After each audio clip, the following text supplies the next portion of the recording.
അപകടത്തിൽപ്പെട്ട് മിസ്റ്റർ മേനോനെ ഇവിടെ കൊണ്ടുവരുമ്പോൾ ആരും തന്നെ പ്രതീക്ഷിച്ചല്ല അദ്ദേഹം രക്ഷപ്പെടുമെന്ന്. ഇത് മിസ്സിസ് മേനോനാണ്. ഓ, വിഷമിക്കാതിരിക്കൂ. ഓപ്പറേഷൻ സക്സസ് ആയിരുന്നു. മിസ്റ്റർ മേനോനിപ്പോ സുഖമില്ല. ഈശ്വര, ഞങ്ങളുടെ കുടുംബത്തെ രക്ഷപ്പെടുത്തിയ ഡോക്ടർക്ക് നിങ്ങളുടെയൊക്കെ സ്നേഹവും അനുഗ്രഹവും മാത്രം മതി. അവനൊരു ഡോക്ടറായിട്ട് എത്ര കാലമായി? ഇതിനോടകം ഞാൻ അവനോട് എത്രയോ തവണ പറഞ്ഞു കഴിഞ്ഞു. ഇനി അങ്ങനെ വെറുതെ പറഞ്ഞേച്ചു പോയി നോക്കുകയല്ല. ഈ കാര്യമെങ്കിലും ചേട്ടൻ അവനെ കൊണ്ട് സമ്മതിപ്പിച്ചിട്ട് ഇവിടുന്ന് പോകാം. അമ്മയും അമ്മാവനും എന്താ കാര്യമായ കൂടിയാലോചന? അപ്പൊ ഇതുവരെ കളിയാണെന്നാണോ എന്റെ വിചാരം? ഇനി ഈ കാര്യത്തിന് വേണ്ടിയിട്ട് എന്നെ നേരിട്ട് നടത്തി ബുദ്ധിമുട്ടിക്കരുത്. അമ്മാവൻ പറഞ്ഞു വരുന്നത്? മോനെ, അമ്മാവൻ നിനക്ക് വേണ്ടി നല്ലൊരു പെണ്ണിനെ കണ്ടിട്ടുണ്ട്.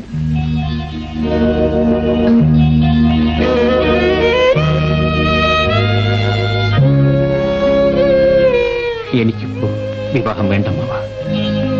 വിവാഹകാര്യത്തിൽ എനിക്ക് എതിർപ്പുണ്ടായിട്ടല്ല. പിന്നെ വിവാഹപ്രായമെത്തിയ എന്റെ അനുജി അവൾക്കൊരു ജീവിതം കൊടുക്കാൻ സാധിക്കാതെ കാര്യങ്ങൾ സ്വാധീനമില്ലാത്ത രാധയ്ക്ക് ഒരുപക്ഷെ അങ്ങനെ ഒരു വിധി ഉണ്ടായില്ലെങ്കിലും ആ വിധിയുടെ ശിക്ഷ കുറച്ചെങ്കിലും ഞാനും അനുഭവിക്കട്ടെ. അവളുടെ സുഖത്തിന് വേണ്ടിയാണ് അമ്മാവ ഞാൻ ജീവിക്കുന്നത്. എങ്കിൽ നീ അവൾക്ക് വേണ്ടി കുറെ സമ്പാദിക്കുകയെങ്കിലും ചെയ്യരുതോ? അമ്മാവ, എന്നെ ഒരു സർക്കാർ ആശുപത്രിയിലെ ഡോക്ടറായിട്ട് മാത്രമേ കാണാവൂ. പണത്തിന് വേണ്ടി ചികിത്സിക്കാൻ എനിക്ക് അറിഞ്ഞുകൂടാ. ചികിത്സയ്ക്ക് പണമില്ലായിരുന്ന എന്റെ അച്ഛന്റെ അനുഭവം മറ്റാർക്കും ഉണ്ടാകരുത്. അന്ന് എനിക്ക് 10 വയസ്സ് കാണും.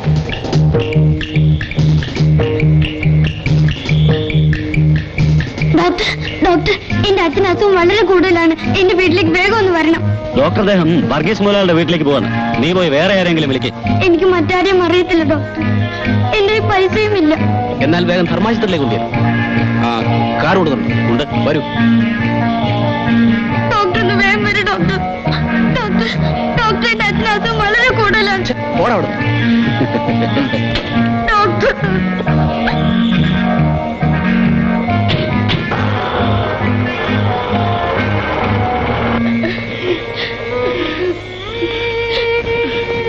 ഡോക്ടറെ കണ്ടില്ലേ മോനെ? കണ്ടു.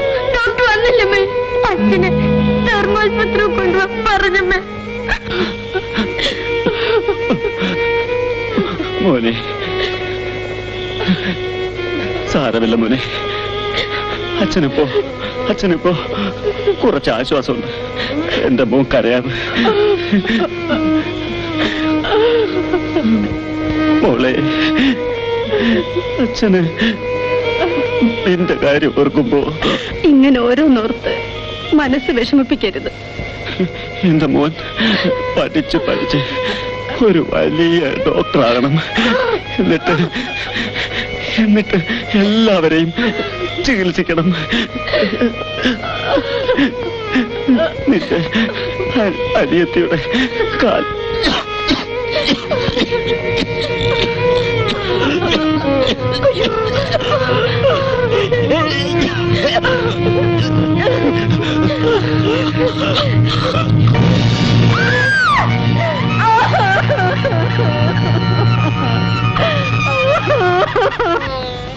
അങ്ങനെ എന്റെ അച്ഛൻ മരിച്ചു.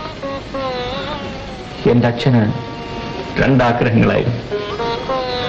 ഞാൻ പഠിച്ച ഒരു വലിയ ഡോക്ടറാകണം, എന്നിട്ട് എന്റെ അനുജത്തിയുടെ കാല് ഭേദമാക്കണം. രണ്ടാമത്തെ എന്നെ കൊണ്ട് സാധിച്ചില്ല. നീ വിഷമിക്കാതിരിക്കും.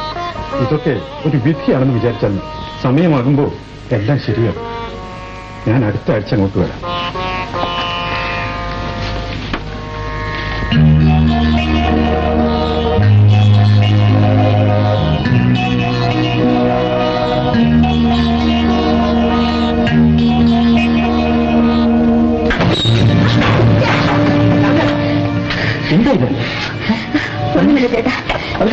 ഈ സാധനങ്ങൾ മോളെ കൊണ്ടുവെക്കാൻ കയറിയതാ. അമ്മേ, എന്താ ഇവിടെ കൊണ്ട് ജോലിയൊന്നും ചെയ്യിക്കരുതെന്ന് അമ്മയോട് ഞാൻ എത്ര പ്രാവശ്യം പറഞ്ഞതാണ്. ഇവളാണെങ്കിൽ പറഞ്ഞാലോട്ട് കേൾക്കത്തുമില്ല. താഴെ വീണെന്തെങ്കിലും എന്താകുമായിരുന്നു? എന്താകാനാ? അമ്മയ്ക്കൊരു ശല്യം ഒഴിയും, ചേട്ടനൊരു ഭാരവും കുറയും. ഞാൻ വേദനിക്കുന്നത് നിനക്കിഷ്ടമാണെങ്കിൽ നീ എന്ത് വേണമെങ്കിലും പറഞ്ഞോളൂ. ചേട്ടൻ ഞാൻ വെറുതെ പറഞ്ഞതാ. ചേട്ടനെ വേദനിപ്പിക്കാൻ വേണ്ടിയല്ലായിരുന്നു. ഞാനൊരു പാവം ഞൊണ്ടിപ്പെണ്ണല്ലേ. ഞാനൊരു കാര്യം മറന്നുപോയി. ചേട്ടന് ഒരു കല്യാണക്കുറിയുണ്ട്. ഞാൻ എടുത്തോണ്ട് വരാം.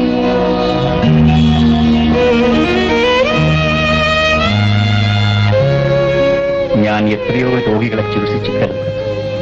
പക്ഷേ എന്റെ അനുജത്തിന്റെ കാല് മാത്രം. നീ എന്താ മോനെ കൊച്ചുകുട്ടികളെ പോലെ എങ്ങനെ? നിന്റെ ഈ അതിരുകടന്ന വാത്സല്യം കൊണ്ടാണ് നിനക്ക് ഇങ്ങനെയൊക്കെ തോന്നുന്നത്. അമ്മേ, അവളുടെ കാലിന്റെ സ്വാധീനക്കുറവ് മനസ്സിനെ വല്ലാതെ ബാധിച്ചിട്ടുണ്ട്. അതാണ് എല്ലാറ്റിനോടും അവൾക്ക് വെറുപ്പും വിദ്വേഷവും. നമ്മൾ അവളോട് വളരെ സ്നേഹമായിട്ട് പെരുമാറണം അമ്മേ. ചേട്ടതേ കല്യാണക്കുറി. ആരുടെ കല്യാണം ഏട്ടാ? ഇത് എന്റെ ഒരു സ്നേഹിതൻ ഡോക്ടർ സുകുമാരന്റെ കല്യാണമാണ്. എല്ലാരും കല്യാണം കഴിക്കുന്നു. ഞാൻ ഒരു കല്യാണം കഴിക്കാൻ അങ്ങ് തീരുമാനിച്ചിരിക്കുക. ചേട്ടൻ ഇപ്പൊ പറഞ്ഞ സത്യമാണോ? ചേട്ടൻ കല്യാണം കഴിക്കാൻ തീരുമാനിച്ചു അല്ലേ? എന്റെ തീരുമാനത്തിന് മാറ്റം വരുത്താൻ ആർക്കും സാധ്യമല്ല.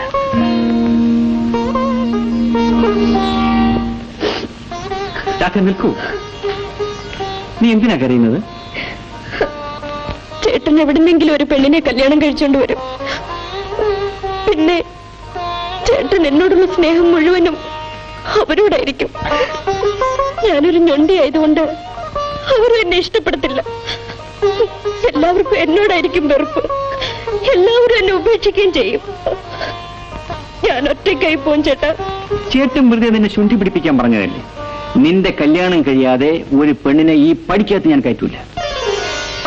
നമ്മുടെ വീട്ടുമുറ്റത്ത് വലിയൊരു മുല്ലപ്പന്ത്, ഉയർന്നു പൊങ്ങുന്ന നാദസ്വരമേളം, നിറപറയും നിലവിളക്കും വെച്ചിരിക്കുന്ന വിവാഹ മണ്ഡപത്തിൽ സർവാഭരണ വിഭൂഷിതയായി എന്റെ അനുജത്തി മുഖം കുനിച്ച് നാണിച്ച് വരന്റെ അടുത്ത് വന്നിരിക്കും. കല്യാണം കഴിഞ്ഞ് ഗംഭീരമായ ഒരു സദ്യ.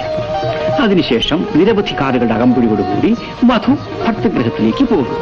ഏതാനും മാസം കഴിഞ്ഞ് തിരിച്ചു വരും ഒരു ഓമന കുഞ്ഞിനെയും കൊണ്ട്. അപ്പൊ ഈ അമ്മാവൻ അവനെ വാരിയെടുത്ത് വാവാവോ വാവാവോ.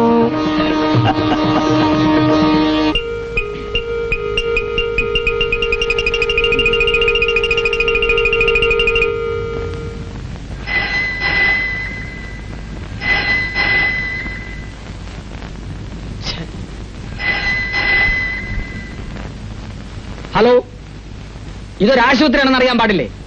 ഡോക്ടർ ചിലപ്പോ വളരെ സീരിയസ് ആയിട്ടുള്ള രോഗികൾ അറ്റൻഡ് ചെയ്തുകൊണ്ടിരിക്കുകയായിരിക്കും. നിങ്ങൾ എത്ര വലിയ ആളായിരുന്നാലും കുറച്ച് വിവരം വേണ്ടേ മിസ്റ്റർ? ഒന്നടിച്ചു, രണ്ടടിച്ചു, മൂന്നടിച്ചു, ഫോൺ എടുത്തില്ലേ കുറച്ച് കഴിഞ്ഞ് വിളിക്കണം. മനസ്സിലായോ? മേലാൽ ഇത് ആവർത്തിക്കരുത്. അണ്ടർസ്റ്റാൻഡ്?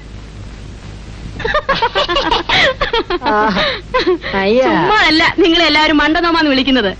നിങ്ങൾ നന്നാവാൻ പോകുന്നില്ല. എന്റെ പൊന്നു സുഭാഷിണി, നീ നിന്റെ പേരിന്റെ അർത്ഥം മനസ്സിലാക്കിയെങ്കിൽ ഒരു 4 നല്ല വർത്തമാനം പറ. അത് കേട്ടിട്ടെങ്കിലും ഒന്ന് കണ്ണടച്ചാ മതിയായിരുന്നു. അത് ഈ ജന്മത്തിൽ നടക്കാൻ പോകുന്നില്ല. അപ്പൊ നിനക്കെന്നോട് സ്നേഹമില്ലല്ലേ സുഭാഷിണി? ഫോണിൽ നിന്ന് കൈയ്യെടു. എനിക്കറിയാം നീ എന്നെ പരീക്ഷിക്കുകയാണ്.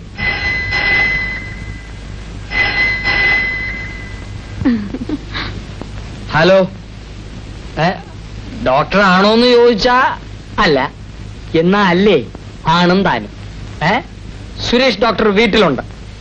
ആരാ? വിശ്വാ? വിശ്വാ മുതലാളിയോ? പറയാം. അയ്യോ, ആരാ വിളിച്ചെന്നറിയോ? നിശാസുന്ദരി, വിശ്വനാഥൻ മുതലാളി.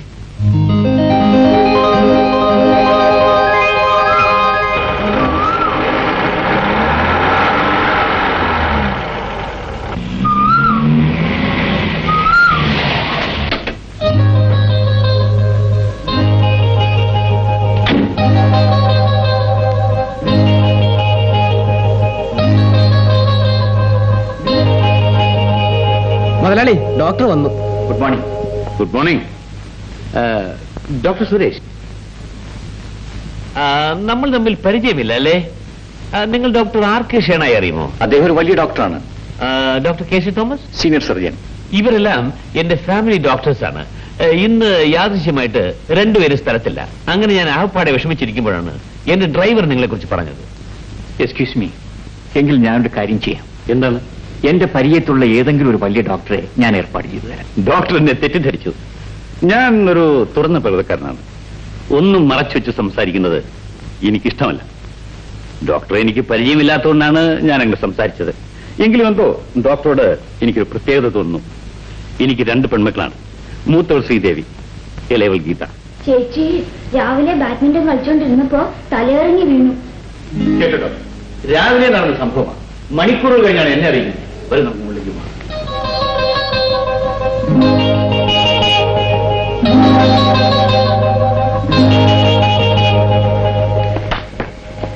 ഡോക്ടർ, ഇതാണ് ഡോക്ടർ, എന്റെ മകൾ.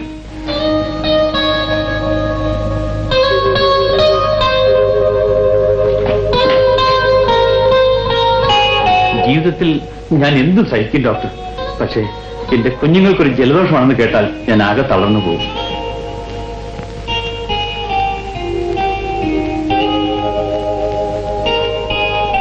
ഒന്നും ഭയപ്പെടാനില്ല. മകൾക്ക് അല്പം ക്ഷീണം മാത്രമേ ഉള്ളൂ. ഞാൻ ഒരു ഇഞ്ചക്ഷൻ കൊടുക്കാം. ഇഞ്ചക്ഷൻ വേണ്ട ഡോക്ടർ, അവൾക്ക് വേദന എടുക്കും. ഇപ്പൊ മറ്റെന്തെങ്കിലും മരുന്ന് കൊടുത്താൽ മതി. അച്ഛാ,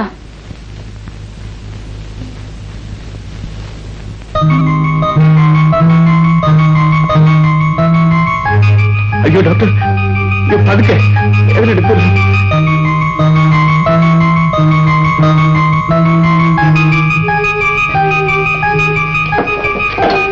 ഞാനൊരു മരുന്ന് എഴുതിത്തരാം, അത് വാങ്ങിക്കൊടുത്തേച്ചാൽ മതി. ഡോക്ടർ, എന്റെ മകളുടെ അസുഖം ഒരു നിമിഷം കൊണ്ട് മാറ്റാൻ കഴിവുള്ള എന്തെങ്കിലും മരുന്നുണ്ടോ? 1,00,000 രൂപയിലും ഞാൻ മേടിക്കാം. അതിന്റെ ഒന്നും ആവശ്യമില്ല. ഇതാ, ഇനി ചേച്ചി സുഖമായിട്ട് ഉറങ്ങിക്കൊള്ളും. പക്ഷെ ആരും ശല്യപ്പെടുത്തരുത്.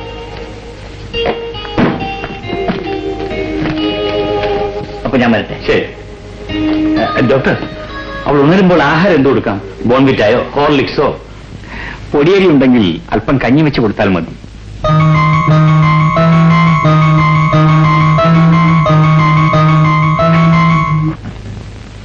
നമസ്കാരം. നമസ്കാരം.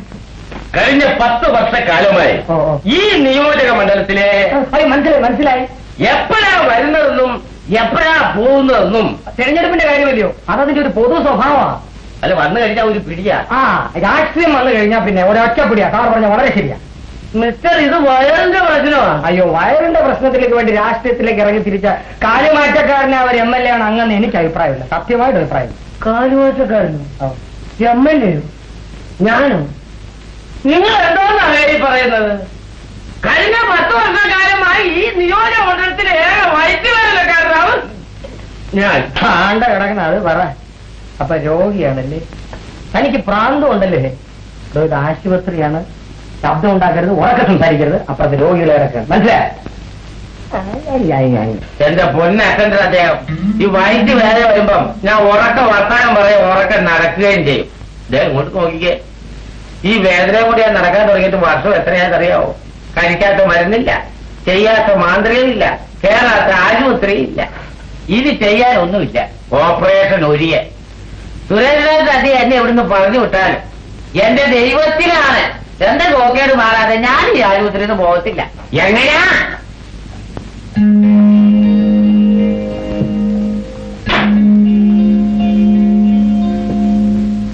ഡോക്ടർ, 35-ാം നമ്പർ ബെഡിലെ രോഗിയുടെ കേസ് ഷീറ്റ്. ഈ രോഗി ഡോക്ടറെ കാണാൻ പോകും.